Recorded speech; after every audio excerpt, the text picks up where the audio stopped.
Welcome to the Creative Coach Podcast. I'm Wade Kingsley.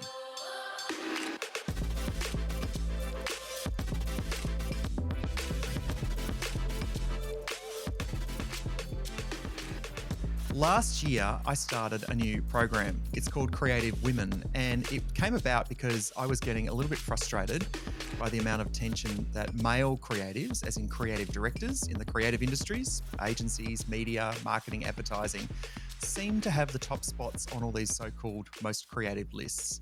And I thought, well, there's two things I can do about it. One is just to rant about it online, or maybe two, do something about it. So I decided to do something about it, and I started the Creative Women program. Before we had anyone go through the program, I thought I need to assemble a crack team of mentors who would come along and help women with their careers in the creative industries. And it's not just about creativity as a practice, it's actually about creative industries and making sure that there are women leaders coming through and bolstering the ranks. And one of the mentors in the program is the fabulous Gemma O'Neill. Hi, Gemma. Hi, Wade. Thanks for having me. Hey, thanks for coming on and thanks for being a mentor as part of the program. Well, I have to start off by saying thank you for being one of the rare people that actually takes an idea and turns it into action. And this is not the first time because you and I have known each other for a while now and we've worked together. I've seen you champion women in the workplace many times before. So this is a repeat thing for you, which I love. And I just have to say thank you so much for having the time because everyone always complains about how we're all so busy and we're all time poor. And you don't just like have an opinion and then move on. You actually do something about it. And so I know the other women in the program feel the same way as well. We love so much that you've taken control of this and done something. So thank you. Oh, I appreciate that a lot. And look, I'm big on being an upstander, not a bystander. Yeah. Nothing frustrates me more than seeing a problem and everyone standing around go, "Well, I don't know what to Yeah. do." And one small step can make a difference, right? And I think for the women who are going through this program, they're already having amazing sessions with mentors such as yourself and other mentors we're going to meet over the next few episodes. So for those who don't know you, let's just give a little bit of a background. We work together in the radio environment, Yeah. but you've got a lot of feathers to your cap. Yeah. Tell us about your career. Look, my career has been vast, and I just want to call out that I started when I was 14. So I'm going to probably describe things and it's going to make me sound like I'm 65. I'm not, I'm 42. Um, but yeah, look, I started in radio when I was 14, and certainly my early years were in radio. I had a real love for it. I don't know where it came from. It just felt like it was in me. I can't describe it. And so, but I never had any interest on being on the air. I always wanted to be off the air. So from 14 really through till about 22, I worked in radio and was a producer and became an EP of a breakfast show, Wendy Harmer and the Morning Crew when I was 18, which seems like crazy now. But Wow. anyway, and then I went and worked in London as well in radio there. I took a break from radio and I went and worked in the States with my beautiful, amazing friend, Nicole Kidman. And I was with Nick for about 8 years, and I lived over there. Obviously, traveled the world a lot, so was based all over the place. Really, I did eventually return to radio. I worked with Carl and Jackie O when they first went into Breakfast, and was their content manager. I have been the chief content officer in New Zealand at NZME. I've been the head of the Hit Network at SCA. I've also had my own talent management agency, and now I am a CEO of a company called Three Birds Renovations, and I am co-founder with my best friend Jackie O of a business called Besties and a podcast with that. So that's probably the top. Like I'm just going through the highlights. That's probably some of it. I'm sure I've left some out, but yeah, definitely. I've always had a really strong love for media and entertainment, but my real passion has always, funnily enough, always been around women and content for women in particular.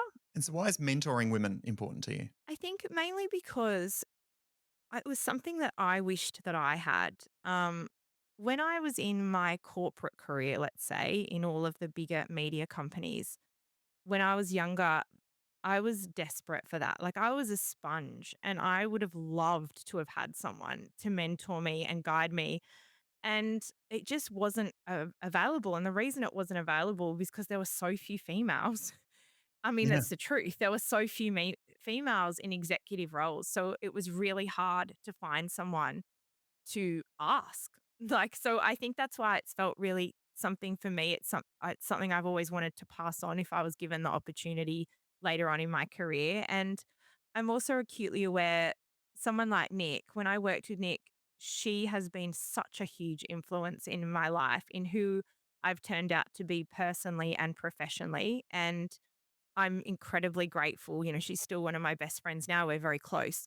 I'm very grateful because she ended up being that for me during what I think are very formative years. I think your 20s are really formative years. And I am really lucky that I had someone to be my mentor as a female during that time. And that's what I'm trying to do, hopefully. If I'm doing a half decent job of with them with the people I've been doing the sessions with, that's what I'm trying to do. And a lot of the time, some of the sessions have been with women in that age group. And so I just think the more we can share our knowledge and our learnings, and certainly the things that I've made mistakes with or things I've learnt, the better it's going to be for all women in creativity and the more we're going to help the next generation coming through. Yeah, absolutely. And I think too, in sort of thinking about the mentors that would be great in this program, there's a level of experience that you all have, but also there's an authenticity. Mm, Knowing you, I know you're a very authentic person. You wear your heart on your sleeve. mm, thank It's you. not a kind of like, I wonder what Jem thinks. You're actually very forthright in a constructive way. You're very helpful. You make sure that you're lifting the people up around you. So I'm so glad that you're passing that on in your mentoring sessions. And we have had some really good feedback about your Oh, sessions, by good, the way. So great. I do tend to run over in the sessions, I have noticed, and I end up going into big life tangents with each person, but it's been so wonderful. Hopefully they enjoyed it too. that's great. Well, now let's switch to creativity. So you're now working with three birds. So can you bring your creative self into a CEO role? Ooh, that's such a good question. Yes, I believe you can. I think creativity can be in any role. I don't think it's isolated to a creative director role or a, marketing role or whatever. I think it can be whether you're an accountant in the business. I truly believe that ideas can come from anyone, and what ifs, because I'm a big fan of what ifs, and they can come from anyone too. So for Yeah. me as CEO, completely, because I try and look at everything in the business, whether it's the financial side of the business or the long-term planning of the business or the expansion of it. I try and look at it with a creative mind, not just a Yep. business mind. And I am actually business trained. I've done my MBA. And so I feel like I have these two parts of me. One is the real savvy business side, hopefully. And the other side of me is the random, very out there, super creative. Like I'm very known for saying, what if we did this? And it's something so Yeah. absurd. And then everyone stares at me like, how the hell has she got this job? You know? But for me, and I need that personally. I'm not happy in a job unless I can exercise my creative skills in some way. It may not be that I Great. use them at this level as much as I have in previous roles, but I have to still exercise them. Otherwise, I just don't find the joy in my job. Yeah. And I think, you know, what you said, that sort of provocation around what if is really important in any role because effectively without deviation from the norm, um, innovation doesn't happen or change doesn't happen. And I don't think anyone gets into business just to do the same as it's always been. There's Yeah. always a mark we want to leave. And I think, you know, often I equate it to cooking. You know, if you're Yeah. following a recipe ingredient by ingredient, that's someone else's creativity that you're enacting, and that's totally fine. But if you just change one thing, if you say, what if we put in some more paprika, or what if we just change the meat, or something like that, that's an act of creativity. And we often get caught in the vortex of, oh, no, it's not painting, it's not music, then it's not quote unquote creative. But Mm. as you just said, sometimes the what if leads to places you never knew you were going to go. Yeah, completely. Yeah. For what it's worth, Excellent. I have to tell you something based on your analogy. The other day when I was cooking here at home, and Scott, my partner, who you know very well, he saw that I put Vegemite in my bolognese, and he was Oh, like, "What the hell is going on?" He's like, "This is absurd." And I was like, "What? What?" I put a spoonful of Vegemite in my bolognese and I'm doing it because of the saltiness. So there you go. This is the thing. You yeah. can have creativity even when you're doing bolognese for the family. Exactly. I've known people to use Vegemite and rub it across a roast chicken just to Oh, get that yes, salty that's I've seen that texture. one too. That's a good one as Yeah. well. Yeah. Sorry. This is what happens. I end up going on tangents. Apologies. Oh, totally fine. Well, let me just bring you back with a couple of rapid fire questions. Mm. In your own creativity, and this is just a question of preference, there's no right or wrong. Do you find yourself being more creative or more creatively inspired on your own or working in a team? Okay, I'm more creatively inspired initially by myself. More often than not, I might come up with a big idea in my head, but then I will take it to the team and I'll say, here's the beginning of an idea. Pull it apart, tell me what you think, what can you add to it? Can we turn this into a bonfire from a small spark? Yeah. Love it. Yeah, and look, most people are the same. Most people have some thoughts, but get the team to work in. So, excellent answer. What do you need to get into the flow? Are you a coffee person? Are you a yoga person? Go for a walk? What sort of things help you get creative? First of all, I don't drink coffee, so I have to rely on cups of tea. Right. I'm a big meditator, so Okay. I meditate every day. I do TM, transcendental meditation. For me, that has had a profound impact. I've been doing it for quite some time now. I probably think I've done it for about 7 years. That has a huge impact for me in getting in the flow. I have so many ideas come to me when I'm meditating. It's like a surefire. Like if I'm struggling, I'll just take myself off for 20 minutes and meditate, and I'll come back with 5 ideas. That's amazing. So, Yeah. in terms of, has that got something to do with the way you clear your mind? Or Yes. why did, like, say, if I was going to start meditating now without learning that practice, my mind will get easily distracted. But can you focus more? So I think that's the thing that the reason why a lot of creatives, I was actually talking about this with someone this morning. A lot of creatives tend to do TM for this very reason, because a lot of the time creatives have a very busy, active brains. That's a great Yeah, thing. We obviously love that. Um, and I think this misconception of, well, how do you clear the mind? And that's why this type of practice, for me personally, and I think, if you look it up, you'll see how many people. I was only chatting this morning about how Jerry Seinfeld, like, absolutely is a devout to it and talks about it a lot. Because what it is, it's effectively that you get given a mantra, and that mantra is not a line. It's not like "I am beautiful" or anything like that. Sure, if you want to use that, you can. But no, the mantra is actually a sound, a particular sound that's unique for each person. And so you're almost replaying this sound in your head. And the process behind it is that you are going to have thoughts. And the way I always describe it is it's like a whiteboard. Imagine that being your brain, and there's crosses all inside it, and those are thoughts. The longer you sit there and meditate, you're going to keep having those thoughts. You recognize them and you go back to the mantra, and you just keep doing that over and over. And the more you do that, the more of the things you're rubbing away. Yes, when you practice for quite some time, you'll eventually be able to get to nothing, and you'll get there quicker than, I can do that fairly quickly now, but it's taken me years to do that.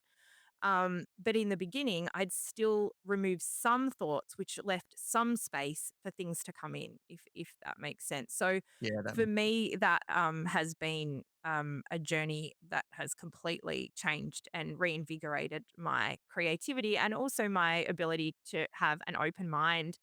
And I think that's so important when you're trying to be creative. And that's what that gives me every day. It's like I start every day, instead of having reading glasses on that might have smudges on them from the day before or a few days worth of smudges and scratches on them. It's by doing it every day, I'm starting the day with super clean lenses on, with an open heart and open mind. And that makes me bring my best work to the surface, if that makes sense. That's awesome. So would you say that's a morning ritual for you? Yes, I do that every morning. Yeah, I do it Yeah. for about 40 minutes actually. Wow. Yeah. Okay. Yeah. And how does that go with the kids? Well, see, what I've always done is I have always got up at 5 usually, and I do 40 minutes of meditation, and I do about 15 to 20 minutes of manifestation, which Wow. is, and so all in all, it's about an hour. And then I usually do 30 minutes of exercise, like, oh, I don't know, do something on the TV, like, or jump on the Peloton or whatever, do a cycle class. And then I wake the kids up. That's previously Right. been my routine. However, Yeah. I've now got a lovely partner, Scott. And our favorite time in the morning is to wake up and snuggle and have tea and coffee in bed and chat at the beginning of the day before the kids wake up. That's our special time that we get to connect. But what has happened is that's impacted my normal routine. So effectively, I'm complaining about the fact that what I was manifesting has manifested. And now, because it has manifested, I can't do my manifesting. So, but no, actually, I have now gone back to the new routine is I get up at 5, I meditate, I exercise, and then I get back into bed at 6:30 and wake Scott up, and we still do our tea and coffee in bed and do Wordle. So, yes, but it is a commitment. Like, who wants to wake up at 5? It's not like when the option is to keep sleeping, but I guess I have seen the benefits for many years now of choosing myself. And I am a big believer of like, you have to fit your own oxygen mask first if you want to lead and or be just a decent human to others. So when my alarm goes off, I hate it, but I do drag myself out of bed because I choose to do that for myself. Yeah. That's awesome, That Jem. was a very deep answer. Sorry, Wade.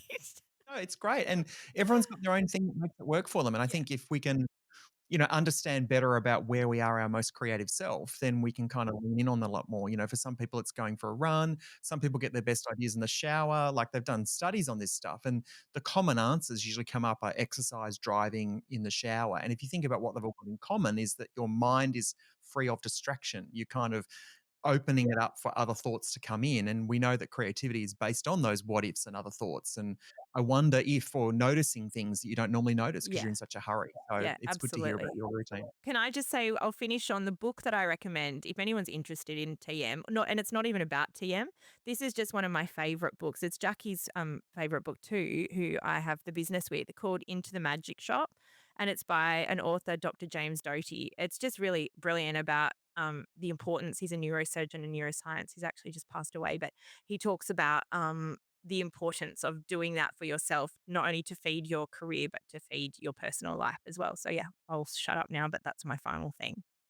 No, great. Thank you. And is this the bit where you say, and everyone gets a copy? You get a copy and you get a copy.